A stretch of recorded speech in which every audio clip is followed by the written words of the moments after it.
is Keys to the Shop, episode 306, a conversation with Bronwen Serna. Well, hey everybody, and welcome to another episode of Keys to the Shop, where we give you insights, inspiration, and the tools you need to grow as a coffee service professional. My name is Chris DeFirio, and I am your host for this show. Always thrilled to know that you have tuned in to Keys to the Shop. I love making these episodes for you, and always hope that you get a lot out of them. And thank you so much to all of you who have sent messages and let me know that this show has been helpful in your business and in your career. It's super encouraging. The best way you can get up-to-date information from Keys to the Shop, of course, is to subscribe to the show. So wherever you're getting this podcast, go ahead and hit subscribe, and you'll never miss an episode. We've come out with a bunch of great episodes lately. We just did the Sustainability series, a 4-part series with 20 experts from around the world, all talking about sustainability through the value chain. We had a great Founder Friday with Andrew Sinclair, the owner of Mad Lab Coffee in Los Angeles. And of course, today we have an awesome interview for you as well. So go ahead and hit subscribe. And also, if you really love this show, it would be so cool if you would share this episode or this show with a friend or colleague or your team even. Now, Keys to the Shop, on top of doing this podcast, also offers consulting and coaching for you and your business. You might be in a situation where you're just starting out your first coffee venture and you need some guidance, clarity on how to start your business on the right foot so you can have sustainable growth and you can avoid needless mistakes and also build a foundation for success. You might also be an existing operator and just need your operations, your people, and your quality to get to the next level, whether you're scaling or just want to create a higher degree of excellence. There's a lot of ways that Keys to the Shop Consulting can work with you to help you achieve those things, whether remotely or in person. I would love to talk with you about what that looks like for you. All you have to do to set up a discovery call to talk about that with me is email chris@keystotheshop.com. That's CHRIS @keystotheshop.com, and I definitely look forward to hearing from you. Now, today's episode is brought to you by Prima Coffee. Now, Prima Coffee is one of the world's best specialty coffee equipment suppliers that curates the best equipment from all over the world and works with you to make sure you're getting the right gear for your situation. When you go to prima-coffee.com, you'll see not only an amazing array of equipment from small wares to espresso machines, grinders, brewers, and even under-counter refrigeration, but also a lot of resources to help you brew coffee well, take care of the equipment, and succeed in specialty coffee. If you are a Keys to the Shop listener, you can get 5% off your entire order by using the code KEYS5, that's KEYS, and the number 5 at checkout for whatever you order at prima-coffee.com. And so if you're in the market for commercial coffee equipment, want to work with the best to get the best, then I highly recommend you check out prima-coffee.com.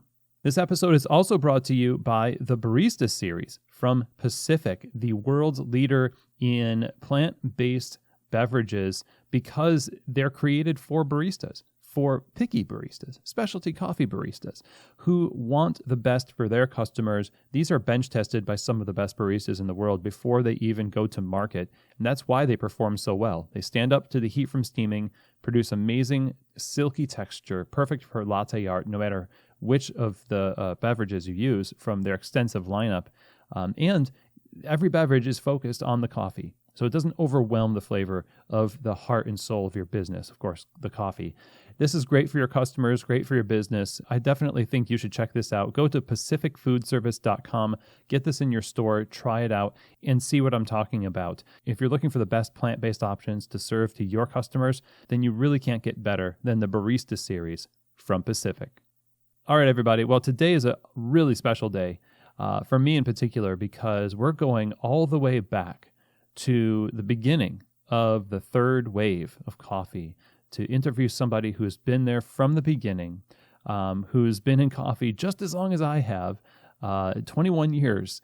And we got to see a lot of the same things going through the beginning of this industry through until now. And she is simply a powerhouse barista and coffee professional. I am talking about none other than the 2004 U.S. Barista Champion, Bronwen Serna. Right when Bronwen entered the scene of specialty coffee, she was automatically inspirational, not just because she won the U.S. Barista Championships, but because she loves coffee and people. And she's had since the year 2000 to practice this love of coffee and people as a professional barista, a roaster, a barista trainer, a certified instructor and assessor with the SCA. Her love of coffee precedes her experience where she manages to frequent many coffee shops all over the world and got into coffee after being inspired by a trip to Italy. Currently, she's working with Counterculture Coffee in Los Angeles, where she continues to build excitement and knowledge for clients and coffee professionals in the specialty coffee scene. And today we are going to talk all about Bronwen's journey through the coffee industry, her development as a professional, and then really mine the depths of her wisdom that she's gained over these years related to training, education, coffee and barista culture, and much more. It's such an honor to be able to have been a peer with Bronwen during those early 2000s for a spell, and now an honor again to welcome her to Keys to the Shop. So without anything else from me, I'm excited to bring you my conversation with the great Bronwen Serna. Well, Bronwen, welcome to Keys to the Shop. I am so excited to have you on the show. How's it going? Good. Thanks for having me. It's been a while since we've talked, so it was great having you, seeing you this few weeks ago and getting to get back together. So thanks for having me on the Exactly. show. I mean, it's officially spanned decades, right? Yes. Can you believe we've been in this industry for now? It'll be 21 years. Exactly. Yeah. So Yeah. It just yeah. flies by, doesn't it? So going back to when you first started in coffee, it seems like another world.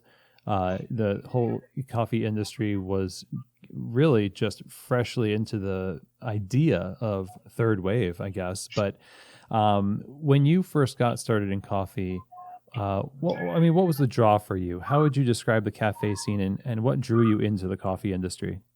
Yeah, that's a great question to start with.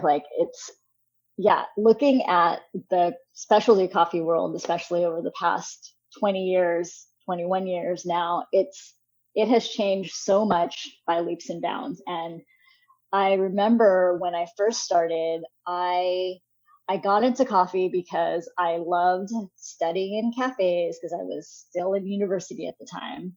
So I would, in order to concentrate and study, I would just essentially hang out at my local Starbucks.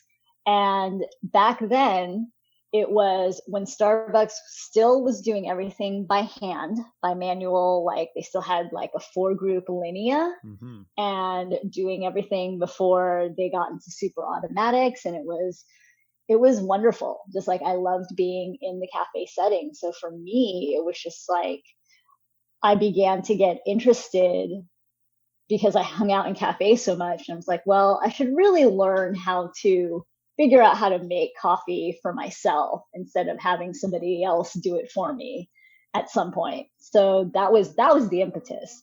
And I mean, I love and still continue to love hanging out in cafes. I don't normally do that as often now, just on a kind of pleasurable basis. Instead of every day, it's probably more like once every 2 weeks or once every week, depending on if I go see family or friends. I still love doing that, but definitely not as often. And also, I feel like the cafe scene back then, it's still, everyone goes there to connect and to make connections, to meet people, to be around people. I still think the tenets of what makes a cafe is definitely the same. What has changed so much is the application of how everyone does coffee, which is so amazing and so just varied nowadays. You have multi roasters, you have people roasting themselves, you have nano roasters, you have different experiences. And for the consumer, I feel like it's a little overwhelming, but also really exciting. So you would say back then it was almost like a singular experience. To be in a coffee shop was to kind of know the experience you were about to get. There wasn't as much variety necessarily in the expression of retail coffee. Exactly. Yeah, I mean, pretty much you go in there, and it's still here today, like where you go in, consumer can definitely go in and just get a cup of coffee, versus nowadays you have like a whole different thing. Like you can choose to have various experiences, like cafes and bookstores or cafes in wine shops. So it's really interesting, and it's just really varied. Not a lot of people would, think, I really should make coffee for myself because, so many people just stay consumers.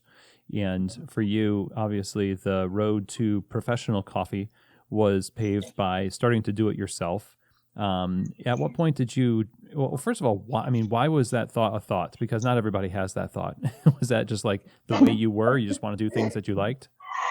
Yeah, I mean, like for me, learning is always a big part of who I am and like how I love to do things. So, yeah, for me it was just like, okay, I love to cook, and I still loved cooking.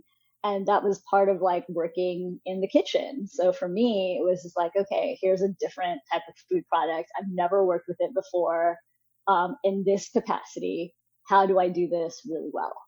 So for me, it was a point of curiosity and like inquiry into like tasting different coffees and like learning how to make a really good either, French press at home, because that's what I had as a college student. That Mm-hmm. was easy and cheap. And it was just a lot of fun going down that rabbit hole. And at some point I'm just like, okay, this is great. I should learn how to, let me go work in a cafe and see where this goes. Because it was, working in a cafe as a barista is a great college job.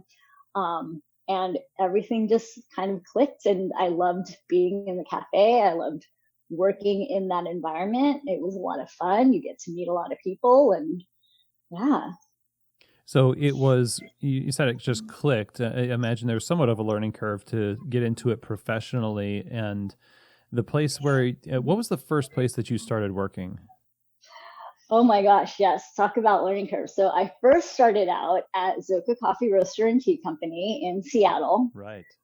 It was back in 2000, and I had just gotten back from studying abroad in Italy. I loved it, and from there, like hanging out in cafes there, that's really what started my kind of inquisitive nature into like, okay, espresso, this is interesting. How do I make this? And that's when I really decided, okay, I should actually work in a cafe and figure this out. This is just really interesting. And so I started off in Zoka. And back then, Dismas Smith was working there, and Mm-hmm. he was manager. I had really no clue about coffee, only that I liked it and it tasted good, and I loved the environment. So I wanted a place where one, I could, work with my hands, being in food, really fun, and also just like people, being around people. I think that's the one constant for me over 2 decades, is that, I always get to interact and be with people in coffee, and just continually learning from them, and exchanging ideas. That's always been the one constant, and it's been amazing. So when I first started off at Zoka, I got to like, wow, this is a lot of fun, like learning about espresso, and like like learning how to pull a shot. That was so fascinating, and just like learning about that.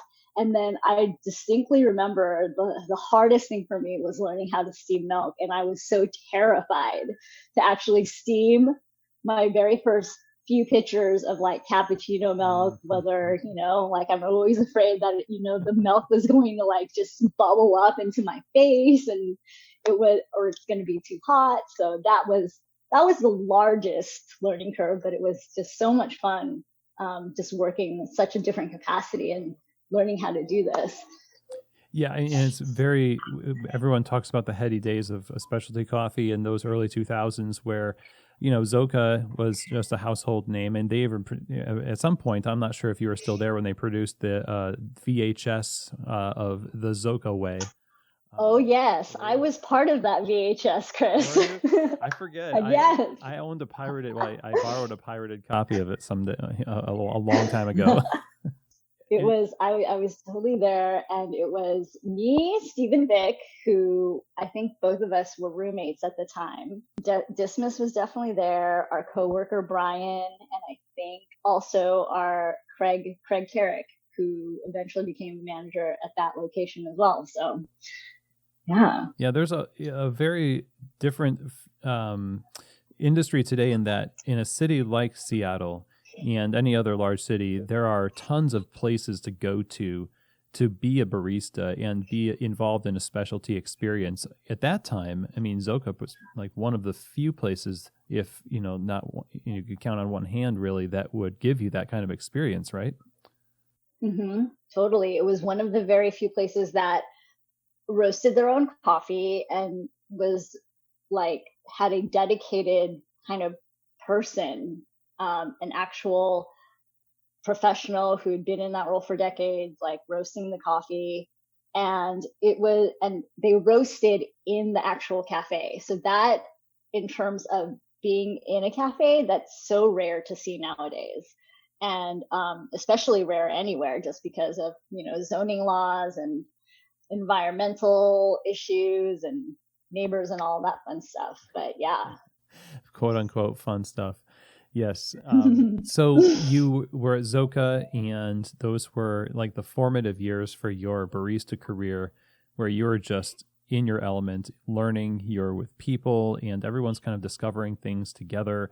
You even got onto a VHS, but eventually you moved from there to, I believe, next step for you was to work at Heinz Public Market coffee shop. Yeah, right? yeah. I actually was for a little time, like there was a little bit of overlap where I was working both at Zoka and at Heinz.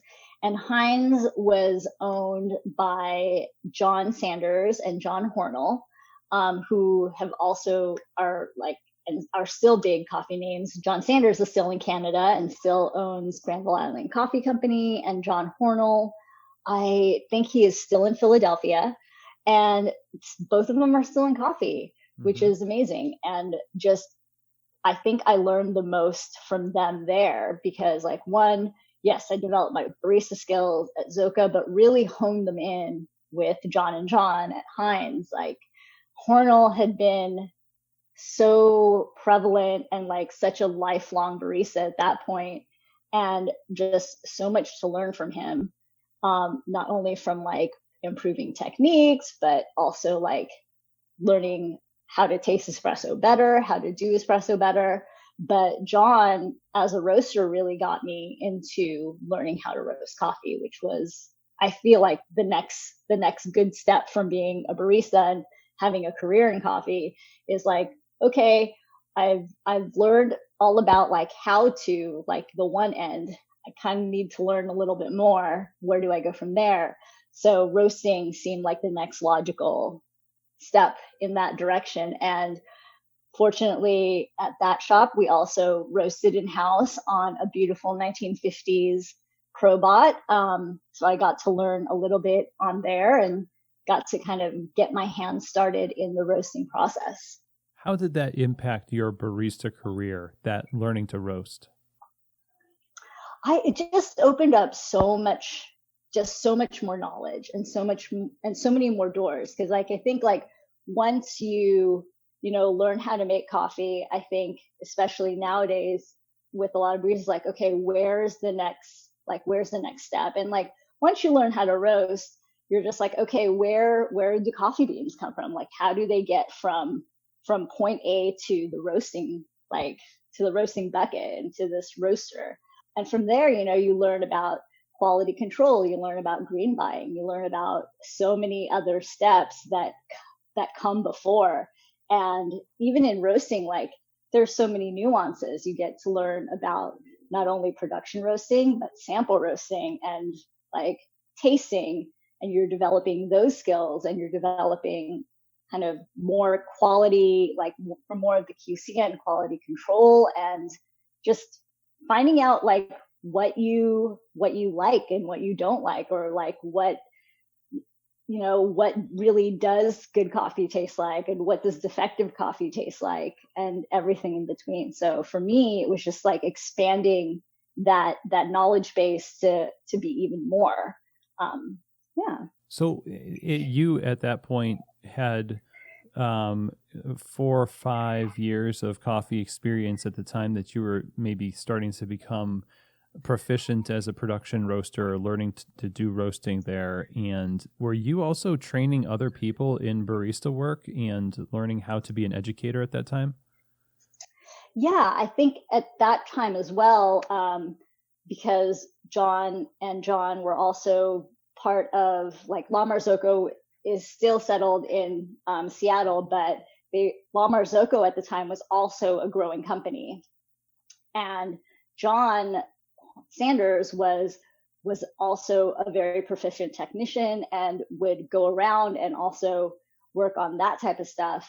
And for me, kind of being involved in education at that time, we would be going out to Specialty Coffee Association trade shows. And at that time it was SCAA, the Specialty Coffee Association of America. John would help kind of set up all of the equipment for like upcoming barista competitions and kind of being the tech on site.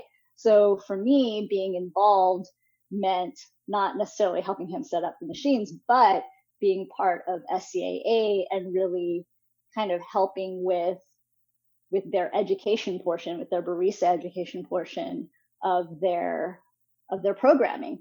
So at that time, SCAA was still in the midst of like, okay, the Barista Guild, what classes should we be offering? How is that going to look like?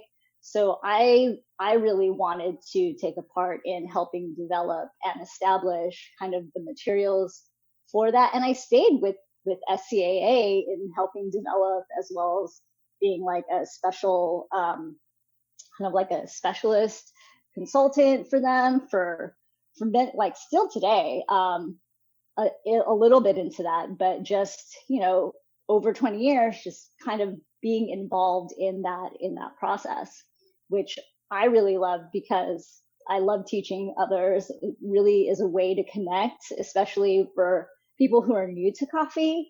I just really wanted them to also get as excited as I was about coffee when I started, and just teaching and educating is an amazing way to get there and just see them progress and just really develop and grow their knowledge and get them excited about a really amazing industry. Yeah. So you now are, since you're involved in the educational process, both in the store and with the SCA, I mean, that's a huge responsibility. And it is, something that as you're learning to be an educator, I suppose you're basing how you teach on how you are taught. And so, I mean, what kind of things were you employing as an educator that you thought, these are gems from my own education process that I think are universal and should be passed down from, generation to generation in coffee? Yeah, definitely. I remember just like making many mistakes along the way. So for me, I mean, I guess like I never really had very formal kind of like how to teach. I never had a formal education background. I just know that even from an earlier, like even before I was teaching coffee, I just really loved to interact with people and teach people as a means to understanding like how to do things in general. So for me, it was just a natural extension of just being a teacher and just helping others learn. And when I got into coffee, just having that be a little bit more formalized, and especially it's so different because you're teaching adults. So when keeping that in mind, it was just like, okay, I've learned how to do these specific skills. How can I translate that and teach that to others in a meaningful and kind of more productive way? Because, when you're teaching adults, they want to be able to take these skills and immediately kind of use them to some degree. So over time, that process of kind of teaching others and making it so that it's efficient and effective and something that they can take back with them. I just kind of honed that in. But it's also, I think, the best teachers and the best educators are the ones that, they really want to help people and help them in such a way that's not, telling them how to do things one specific way, but really also honing in on their strengths and their weaknesses and like trying to teach them best in how they want to learn. So that's probably the best thing about educating, is just like kind of learning and honing in all of these skills about yourself and how to deal with others, and making it meaningful for not only the student, but also, learning more about yourself and making yourself a better teacher down the line. Well said. Yeah. You are a people person, and wanting to be around people through, your career it seems like there's a link there, in that the industry that you entered into was, I don't want to say monoculture, but like you said, today the cafe experience is wide and varied, and there's so much expression in different directions. And back then it wasn't necessarily that way. And I think, you and I both know that there was a lot of secret information, secret blends, and not a lot of sharing going on. And specialty was, at that point, getting off of that train and into the community a lot more. And that's what made it so exciting to be in the midst of the community at that time, was, things like the competitions. You were exposed to baristas from all over the country that come from different coffee shops that normally you'd never get to experience before. And so it seems like there is a connection between you being so deeply involved in community and expanding your view to see what other people are doing, and also then creating a better learning experience because you recognize that there are different ways of doing it. Like, how did competition in particular shape the way that you view the varied approaches to training and achieving a similar outcome? Yeah, no, I think like competition, even still today, I think it just helps the barista learn so much more. And like you said, there was, back then, specialty coffee was so full of like roasters keeping their roast profiles or their roasting recipe, or like their blend recipes to themselves, and making everything very proprietary. And competitions just allowed everyone to just share knowledge, which, you can't have progress without sharing knowledge and without learning different things. And I think, especially when I began competing, that was just so exciting for me to just learn about not only my fellow baristas, but also get to taste a lot of different coffees, like get to taste different roast profiles, learn more techniques, and learn how to do things even better. And it was so much more open after all of that. And when you get a bunch of, I think, like at the time too, where you still have a lot of the Specialty Coffee Association, both in Europe and the US, just full of older adults who have been set in their ways for many decades as well. And then you get a bunch of young baristas together kind of questioning like, well, why can't we do it this way? There's like no rules.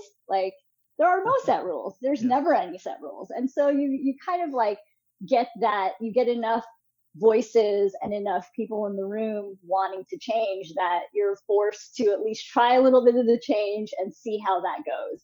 And now you have, one coffee association and a lot of barista guilds, roasters guilds, and you have that basis for expanding the knowledge. And for that, it's like, you wouldn't have had that if you didn't have, younger voices trying to challenge the status quo. So that's what I loved about that time. Yeah. Yeah. You started saying you have some older people, and I was thinking, oh, Bronwen, that's us. That's us now, for sure. But I don't know, there's a lot of, I think, current, I would say legacy baristas and like legacy coffee people that, I still haven't stopped learning, and I love seeing and still playing with all of the new technology. I still get excited about drinking new coffees, finding new roasters. For me, it's always a constant process of learning, and there's always different things to learn in coffee. There's, like you said, there's never one right way to do things, especially in coffee. There's many ways to go about getting an excellent cup.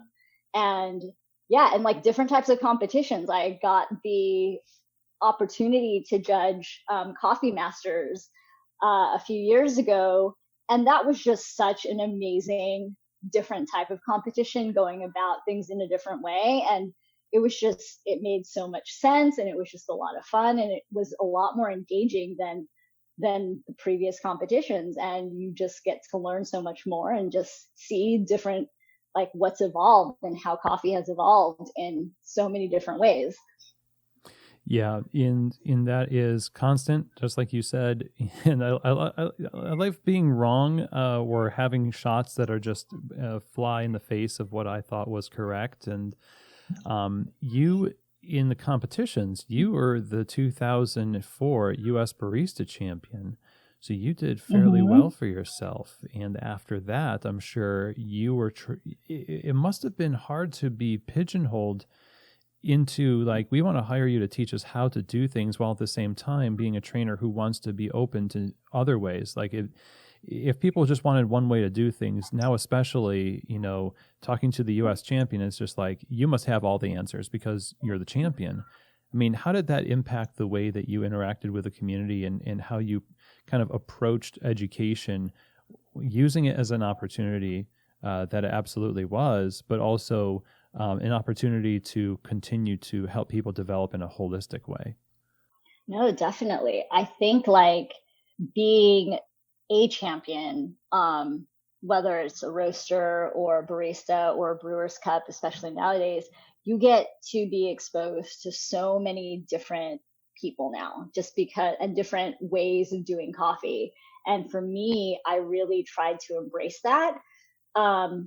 So becoming a champion, especially at that time, you got to travel, and it's still true today, where you get to travel so much and learn so many different things from so many other baristas, roasters, and other coffee professionals. So for me, I just kind of embraced that. And just, I think the most fun was just experiencing coffee in different places and the ways they did things.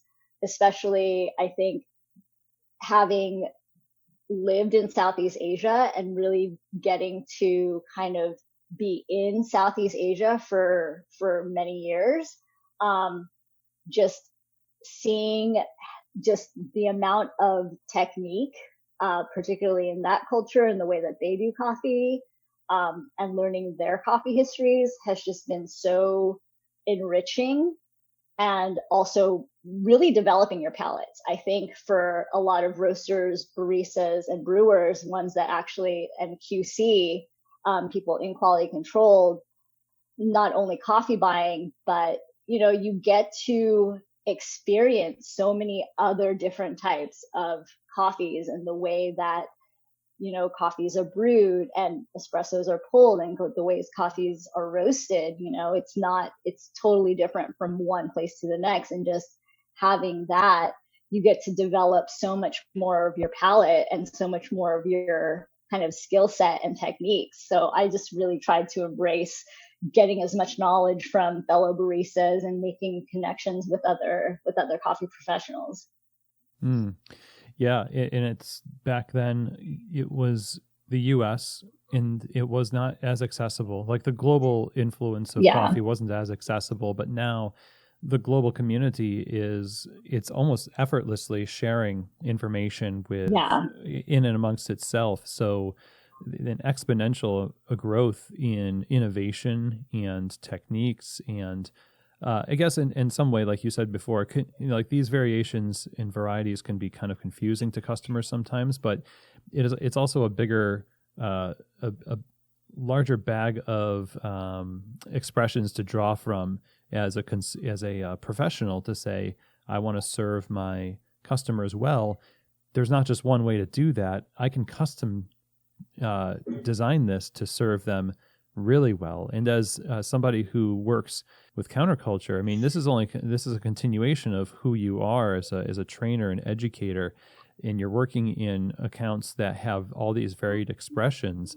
I'm sure that now, like across all of the clients that you have, you see that kind of variety. Yeah, it's really exciting.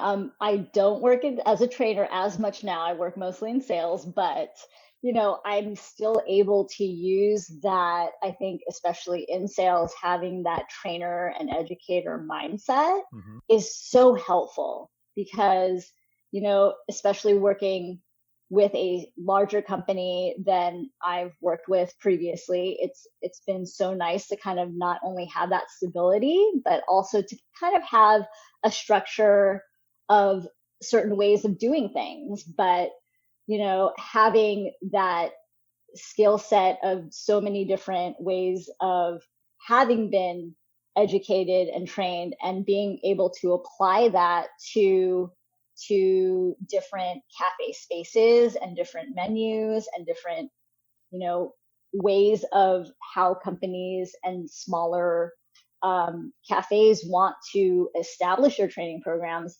I think that has been so helpful. And I mean, you're also a consultant, Chris, so it's like kind of everything that we've learned as a barista, as a roaster, as a consultant in the past, it's kind of wrapped up, and I'm able to kind of like get all of those skill sets and help put that together for counterculture partners and really get them excited about counterculture's offerings. And also at the same time, be living in LA now, it's just been really amazing to see how many different coffee roasters have come up here in LA in the past 5 years, and still very much also multi-roaster, so getting to experience a lot of different coffees as well, and seeing where counterculture lies in that, and like what other kind of legacy coffee roasters, like how they do things.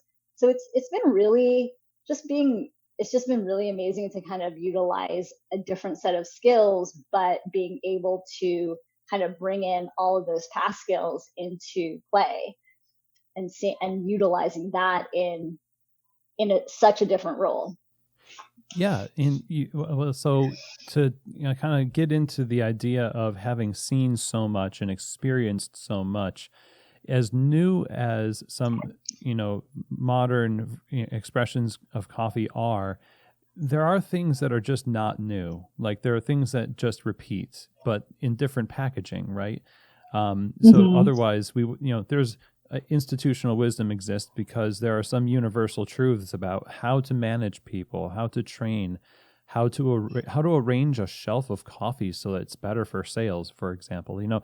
There are things that I guess if you tap into the right knowledge source as an operator today, you have a better chance of getting off on the right foot than you did back then, when it was just kind of like, I think this is kind of the way I should do it. But now there are so many people that have been in it for so long that you can kind of have them help you. You're one of those people that would, be able to see that clearly, that, hey, just don't do this or do that. And from your vantage point, 21 years in specialty coffee, I'm curious to know, what kind of things do you see people doing now that you've seen operators do in the past that you're like, yeah, these are kind of some of the same problems that we had back in the day that are still issues that need to be addressed in modern coffee?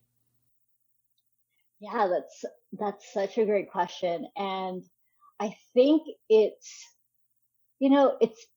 different for every shop owner. But like you said, there are kind of more the truths that are held are, I would say, more of like the soft skills in coffee versus the hard skills, just because of the way everything has progressed. Like technology has given us so many advances with grinders, with espresso machines, with coffee roasters.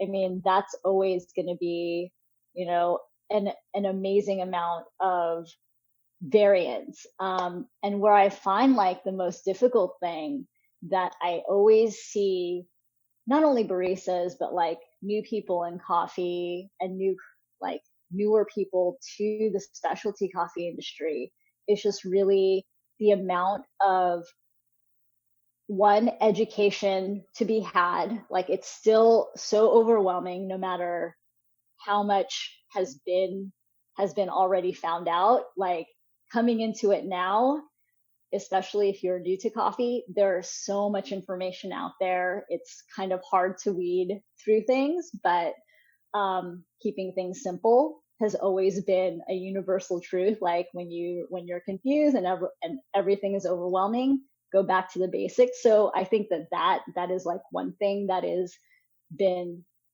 great to see.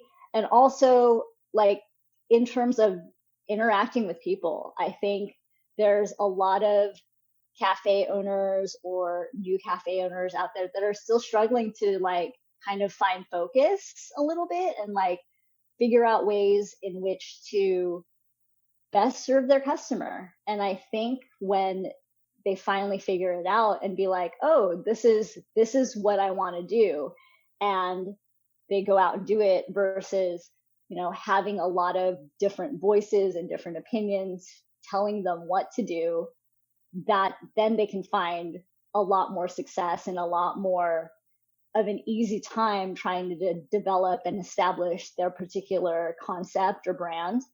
And then just like the constant innovation, like that's what has been so amazing to see.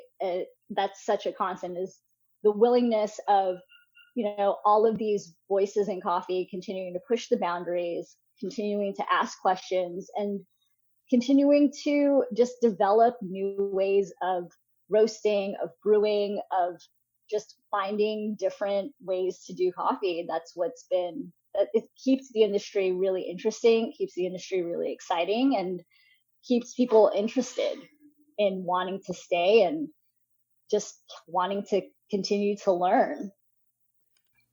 How do you keep it simple? So practically speaking, so there's like, yeah, I am overwhelmed by all these options, and the overwhelm almost is a cry for simplicity. Like that feeling is like, right? I don't want this. I want what I need, but I don't know how to filter all of these options for brewers and grinders and POS systems, or how many varieties I should have on the shelf at any given time, all that stuff. I mean, how does somebody approach simplicity in a sea of opportunity? Yeah, great question. I still have that issue sometimes. But I always go back to like, okay, I know what I like. And I think like if you start from what you like and what you know, you can always change and go from there. So for example, like when it comes to consumers trying to make a choice about like, oh my God, what coffee, there's so many different coffees out there. And I think a lot of the time where they get definitely tripped up is like, okay, you're giving me so many choices. Like just go back to like, okay, hey, do you like something sweet? Do you want something citrusy? And like, or what type of mood are you in, really? Because like at different times of day, I'm typically in the mood for a different type of coffee. So I think like in that sense, like keeping it simple is going with what you know, and then when you're adventurous enough, go for that slightly different thing, or wanting to try out something different as well. You know, try out that new brewing method because like, hey, I've tried a Chemex in this way. Let me try a Chemex with this different filter, or let me try out a different brewing method. You know?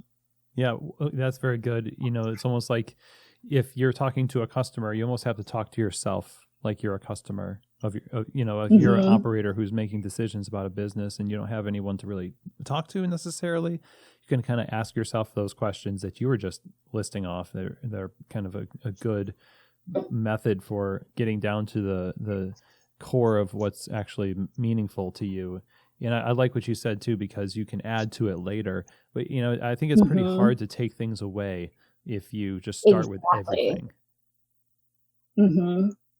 And it's the same thing. Like when it comes to business hours, it's always easier to add than take things away.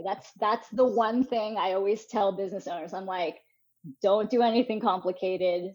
Stick to a simple thing. And then when you're ready, add 1 or 2 things, not 5 things. Yeah. Just keeping it one at a time. There's a big difference. Back in the day, that was like Yeah. 6 a.m. to midnight hours for coffee shops. And now it's like 8 a.m. to 3.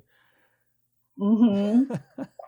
For sure. Yeah, we've kind of, maybe we've overcorrected a little bit in some cases. So you talked about soft skills a little bit. That's a huge part of being a barista. It's a huge part of managing people. And to me, it's kind of like the glue that holds all of these machines and techniques and tables and stuff that makes a coffee shop. Like it holds it together, Yeah. What kind of things do you find yourself seeing in the industry that's kind of the biggest need right now, based on what you've seen over the years? And how have you been kind of talking to people about, hey, these are some of the things you're going to run into, and here's some suggestions for how to focus on, being successful with maybe these 2 or 3 soft skills? Yeah, no, that's a great question. And I think especially in light of such the past weird 18 months that the entire world has gone through, I think empathy and kindness are definitely at the top of the list. Like anyone in the food and beverage industry, not just coffee, just understanding and being able to kind of go through difficulties with a lot of people over the past 18 months just has really highlighted the need to be just a little bit more understanding and a little more kind, a little bit more open-minded. And that helps everybody kind of bridge so many gaps when you can do that. So I think like empathy and kindness, definitely. And then just being able to listen. A lot of times I think where a lot of not only leaders or leaders to be are really struggling is like, well, how can I help others? Well, the first thing to do is like learn how to listen, especially when it comes to your employees, really listening to your customers. And I think lastly, being able to change with the times. Nothing is constant, save for a few things: death, taxes, and just troubles in life going along. But everything is always going to change.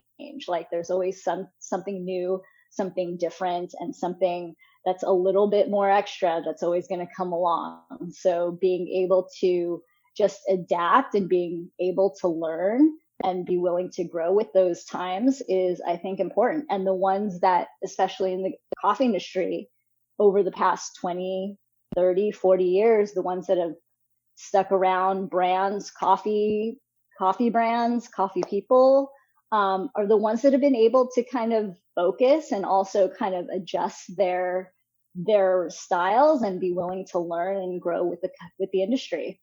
What is it that makes people reject that or, push against changing with the industry?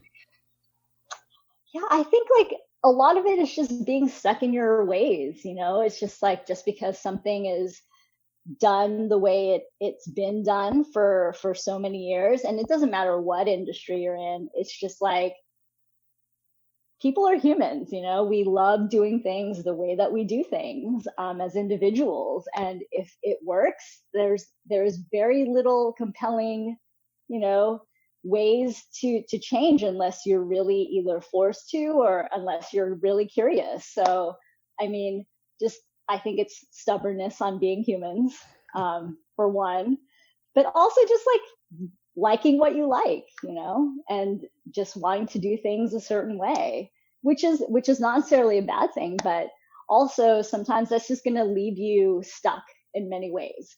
So I like that. Yeah, it is like a safety blanket, I guess. And comfort, for sure. You talk to a lot of people. I talk to a lot of people, and it feels like just as much as I think somebody from the 90s was looking to have like the Italian espresso blend that would give them ridiculous success, the proprietary whatever. It's almost like it's the same thing today, only in a more generous, skin. Like, yeah, we have all this variety, but our propensity is still the same. Like we want the equation for success, albeit a more variety-based equation. So it feels like we just have to, do what you said and kind of like almost like push against ourselves and say, look, you're gonna be stuck in your ways at some point. And so if you can be a learner also and listen, I love that advice, because when you're listening, it's going to change you. And that's probably why people don't listen to begin with, because they kind of fear being changed. Yeah, and being told you're wrong is never fun. But once you learn something, that's so exciting. It's just like, oh, so eye-opening. And, that makes it more fun, you know? Speaking of how things have progressed and how you can kind of change with the times, I'm curious, as we wrap up here, what you think is coming down the pike for roasteries and cafes in the coming years. Like, what should we be prepared for? And as an industry, we have a collective will. We have we can focus on things and make them happen. Where should we be focusing our energies? Where should we be aiming?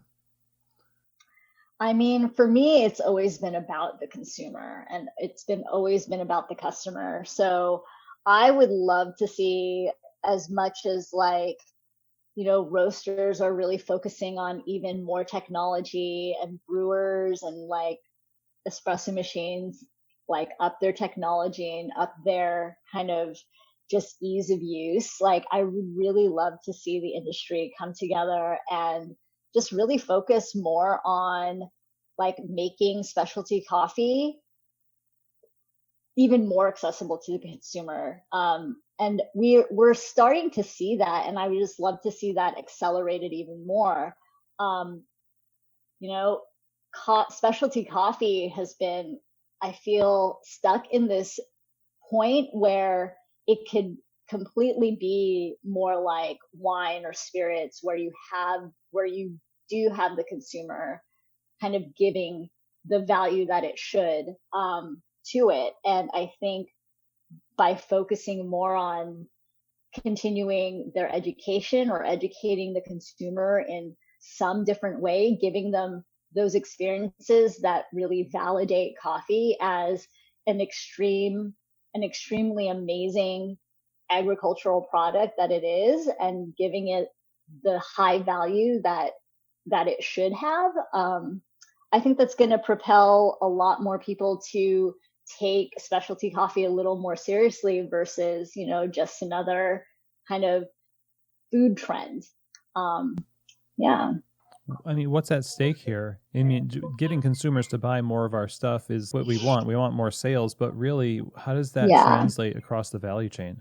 I mean, that's the $1 million question, right? It's like, how do you get the consumer to really to really value coffee? And I think it's not only by raising prices, but really, I think it's kind of beginning to validate the coffee profession as well. You have sommeliers, you have people specializing as master distillers, and why can't a roaster be held in that regard, or baristas held in that regard? Right. I think it all starts with people valuing people, and not just another. And it also is with the employers and the leaders, start giving food and beverage professionals the value that they deserve as well. Bronwen, I'm sure we can talk a lot more. This was lovely. Thank you so much for being on the show. Thank you so much. Yeah, it was my pleasure. Thank you for having me. How can we stay in touch with you and, keep up with what you're up to? Yes, you could always keep up with me on my social media at BD Serna on Instagram. I'm not on Twitter or Facebook, but at BD Serna, BDSERNA. Or you can email me at bronwens@gmail.com if you want to say, hey, reach out.